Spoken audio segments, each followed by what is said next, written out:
Рубин и нас не останови! Вот она, та самая встреча, которую болельщики Рубина ждут целый год. Большая команда футболистов во главе с главным тренером Рашитом Рахимовым выходит к своим поклонникам. Рассказали о планах на предстоящий сезон, поделились впечатлениями от прошлого, представили обновленную форму и новых игроков. В межсезонье к команде присоединились Маци Рыбус, Егор Вуячич, Мерлин Даку. Рубин сегодня отдыхал от напряженных тренировок, но и здесь было место упорной борьбе. Пока одни бросали вызов профессионалам в мини-футболе, другие пробовали себя в настольном с Александром Мартыновичем. Другие же на время отложили футбольные бутсы и угощали фанатов собственноручно изготовленными бургерами и коктейлями. Фанаты оценили мастерство полузащитника Даниила Кузнецова.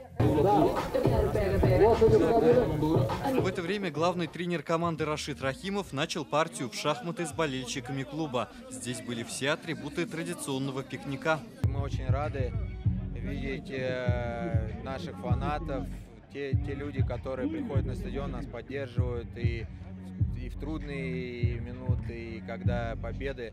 Поэтому я считаю, это очень важно, очень здорово. Неформальное общение с командой и развлекательную программу болельщики оценили.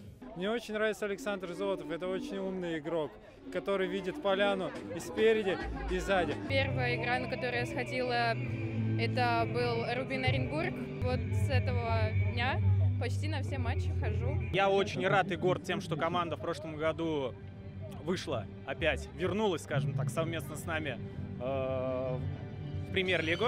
Пока болельщики под впечатлением чемпионства Рубина в первой лиге, футболисты уже готовы радовать их новыми победами. Чемпионство в первой лиге – это, безусловно, для тех болельщиков, которые нас поддерживали от первого матча до последнего. Никто не собирается там повторять те истории, которые были. Мы целимся только в верхнюю пятерку. Рубин начнет новый сезон уже на следующей неделе. Первый матч запланирован на 22 июля. Так казанцы сразятся в Москве против столичного «Локомотива».